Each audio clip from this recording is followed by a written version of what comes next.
पृथ्वी पर जन्म लेने वाले मानवों में भविष्य के प्रति भारी जिज्ञासा और आशंका होती है। हर व्यक्ति सोचता है कि आज तो जैसा है हम झेल ले रहे, पर भविष्य जरूर अच्छा हो। सभी लोग भविष्य के प्रति आशान्वित रहते हैं। भविष्य जानने की जिज्ञासा ने ही ज्योतिष को जन्म दिया। भविष्य समझ उसे सुधारने की इच्छा ने उपायों की अवधारणा उत्पन्न की। भूत, वर्तमान और भविष्य के प्रति जिज्ञासा ने ही अनेक विद्याओं के प्रति रुचि जगाई, जो बता सकें कि क्या हुआ, क्या हो रहा और क्या होगा। व्यक्ति विशेष अपना भूतकाल जानता है, वर्तमान में जी रहा होता है, किंतु भविष्य नहीं देख पाता जिससे वह जानना चाहता है और उसे सुधारने की इच्छा भी रखता है, किंतु भविष्य देख नहीं पाता। इसके लिए वह दूसरे विशेषज्ञ की मदद लेता है। दूसरा विशेषज्ञ व्यक्ति किसी का भूत, वर्तमान और भविष्य जानना चाहता है जिससे वह उसे बता सके। इसके लिए वह ज्योतिष अथवा तंत्र का सहारा लेता है। ज्योतिष के आधार पर बताने वाला ज्योतिषी पंडित कहलाता है, जबकि तांत्रिक शक्तियों के बल पर बताने वाला तांत्रिक सिद्ध कहलाता है। क्योंकि तांत्रिक शक्तियों के माध्यम से जिसके पास भविष्य देखने की शक्ति आती है, उनमें एक तो रुचि खत्म हो जाती है सांसारिकता से, दूसरे उनके लिए नियम है कि भविष्य बताना प्रकृति में हस्तक्षेप है जो नहीं करना चाहिए, अतः वह इससे दूर रहते हैं। छोटी शक्तियों के सहारे भूत और वर्तमान जानने वाले ही खुद को भविष्य का भी ज्ञाता सिद्ध करते हैं, जो कि झूठा होता है और मात्र उनकी कल्पना तथा अनुमान पर आधारित होता है, तो वह भूत और वर्तमान के आधार पर बताते हैं। ऐसे में ज्योतिष ही वह विद्या बचती है जो काफी हद तक सही भूत, वर्तमान और भविष्य बताती है। चूंकि भविष्य बताना प्रकृति के नियमों के विरुद्ध है और यह हस्तक्षेप है, अतः ज्योतिष को शापित विद्या भी कहते हैं। इसी कारण ज्योतिषी को लोगों की नकारात्मकता का प्रभाव भी भुगतना पड़ता है, किंतु फिर भी ज्योतिष एक विद्या है जो भविष्य बताती है। इसके लिए लोग इसके ज्ञाताओं के आगे पीछे घूमते रहते हैं। सिद्ध साधक की दृष्टि भविष्य में गति कर सकती है, अतः उसकी बात 100% सही होती है, किंतु ज्योतिषी की दृष्टि भविष्य में गति नहीं कर सकती। इसलिए किसी भी ज्योतिषी की सभी बातें पूर्णतः सही नहीं हो सकती।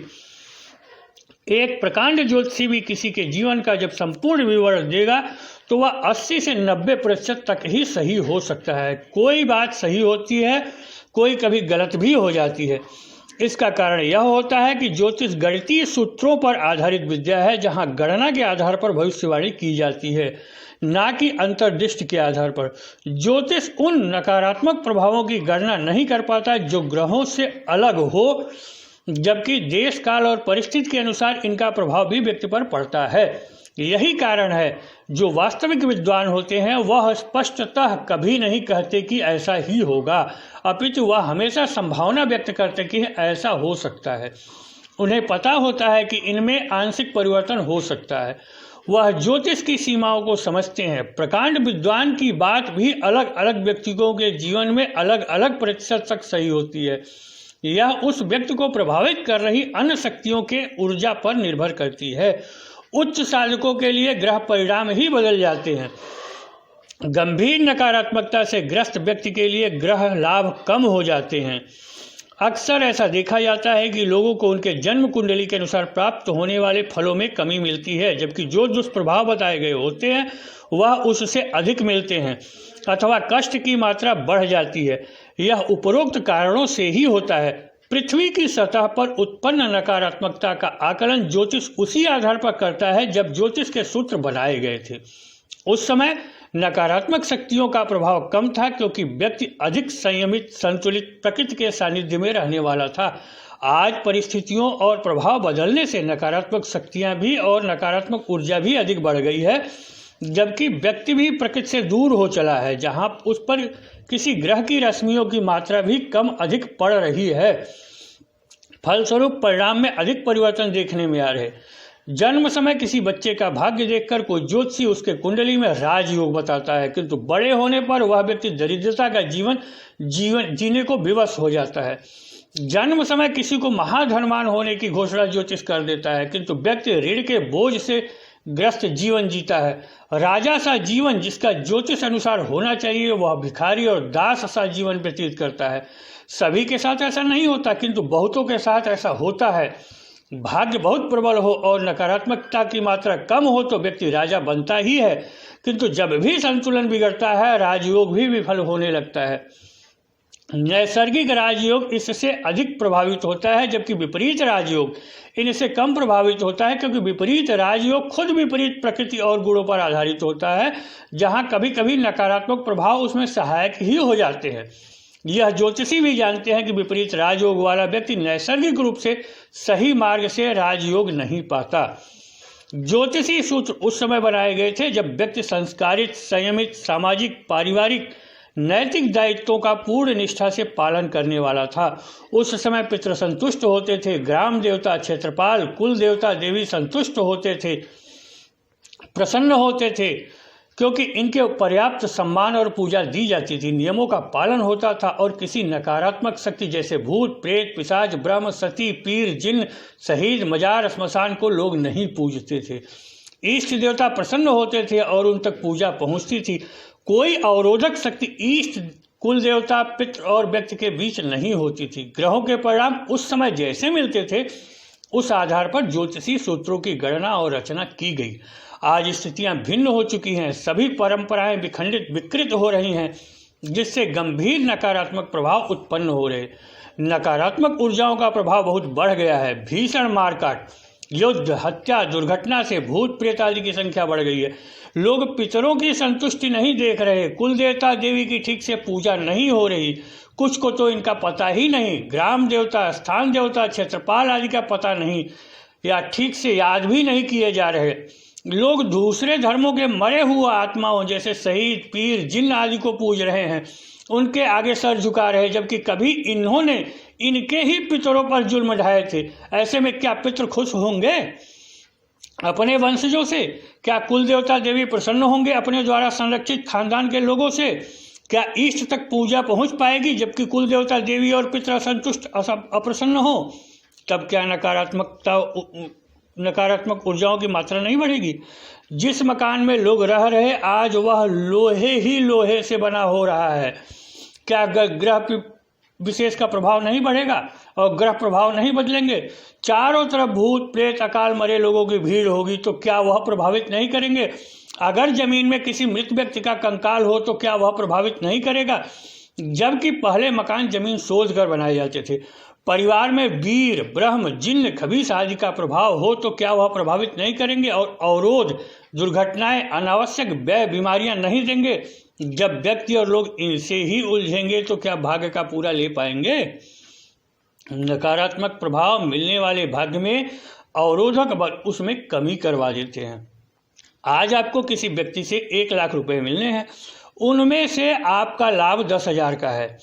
आप आलस्यवश उसे टाल देते हैं कि बाद में ले लेंगे। आज आपके भाग्य में वह लाभ था, किंतु नकारात्मक ऊर्जा के कारण उत्पन्न आलस्य ने आपको आज उसे प्राप्त करने से रोक दिया। एक छोटे से निर्णय ने आपके भाग्य में अवरोध उत्पन्न कर दिया। आप कुछ दिन बाद प्रयास करते हैं, पैसा मिल भी जाता है, किंतु उस समय उससे कोई उपयोग होने का समय नहीं है, तो वह नुकसान भी हो सकता है अथवा गिर भी सकता है। भाग्य में मिलना था, मिला, किंतु आपने समय गलत चुना, सही समय पर लिया नहीं, इसलिए उसका नुकसान हो गया। जितने दिन बाद आप उसे लेते हैं उतने दिन उसे किसी अन्य काम में लगाते हो तो उन्नति अलग से होती। आज किसी का इंटरव्यू है, उसके भाग्य में नौकरी है, घर में अचानक कोई बीमार हो गया, उसे तत्काल सहायता चाहिए, इंटरव्यू छोड़ वह तीमारदारी में जुट गया, भाग्य में लिखी नौकरी हाथ से निकल गई। यह नकारात्मक ऊर्जा है जो उन्नति में अवरोधक हो गई।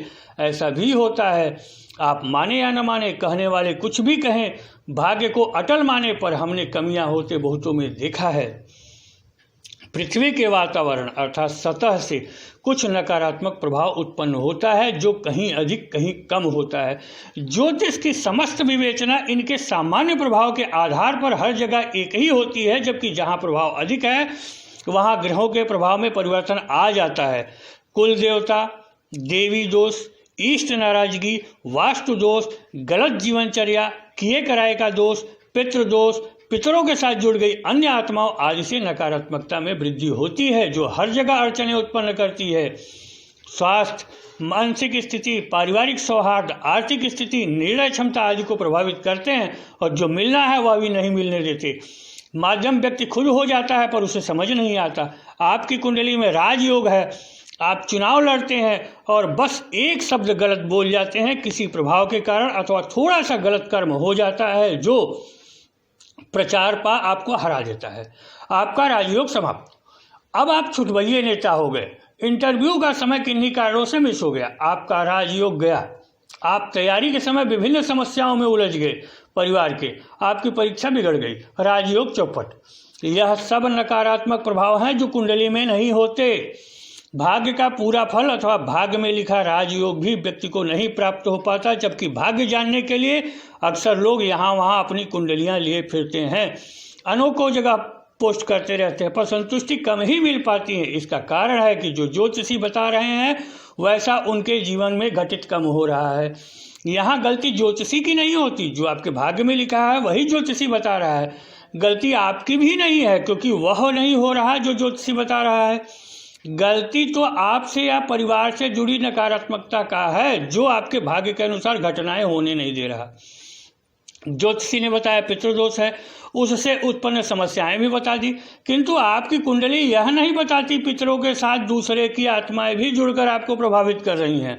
यह आत्माएं आपका अधिक अहित करती हैं, क्योंकि इनको आपसे कोई लगाव नहीं होता।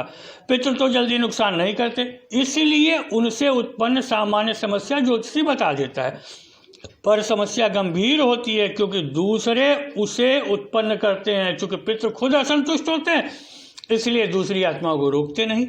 इसी तरह आपके कुल देवता देवी नाराज हैं या आपके परिवार से निर्लिप्त हैं, तो कोई भी नकारात्मक शक्ति आपको बेरोक टोक प्रभावित कर सकती है और आपके लिए समस्या उत्पन्न कर बाधा खड़ी करती रहती है। आपके घर में किसी बाहरी शक्ति का प्रभाव है, वह आपकी पूजा ले रहा है और कुल देवता को पूजा नहीं मिल रही। ऐसे में कुल देवता के माध्यम से इष्ट देवता को मिलने वाली पूजा भी इष्ट देवता तक नहीं पहुंचेगी और वह बाहरी शक्ति ही उसे भी ले लेगी। यहाँ आपके सारे पूजा पाठ भी व्यर्थ। नकारात्मक शक्ति का बड़ा प्रभाव अलग से। अब वह तो अपनी ही मर्जी का कराएगी, भाग्य आपका बिगड़ेगा ही। इसका भी उल्लेख कुंडली में नहीं मिलता आपको। आपके भाग्य का पूरा फल नहीं मिलता, अतः गलत ज्योतिषी नहीं होता। आपके नकारात्मकता से प्रभावित होने से वह नहीं हो रहा होता जो सामान्य रूप से होना चाहिए। इसी तरह वास्तु दोष, इष्ट दोष, कर्म दोष, किए कराए आदि से उत्पन्न नकारात्मकता भी प्रभावित करती है, जिनका ज्ञान सामान्य रूप से कुंडली से कम ही हो पाता है। वास्तु की समस्या आप द्वारा या परिवार द्वारा बिन सोचे समझे निर्माण आदि से उत्पन्न होती है, जो आपको प्रभावित करती है। इससे जन्मकालिक ग्रहों का कोई लेना देना नहीं होता और इसके प्रभाव आपकी दिनचर्या, जीवन स्थिति, मानसिक स्थिति पर पड़ते हैं। जो भाग्य में है वह भी आप अपनी उत्पन्न कमियों से नहीं ले पाते। इष्ट की पूजा कर रहे हैं रोज, किंतु तरीका पता नहीं है और अनुपयुक्त तरीके से फल फूल पदार्थ चढ़ा रहे हैं।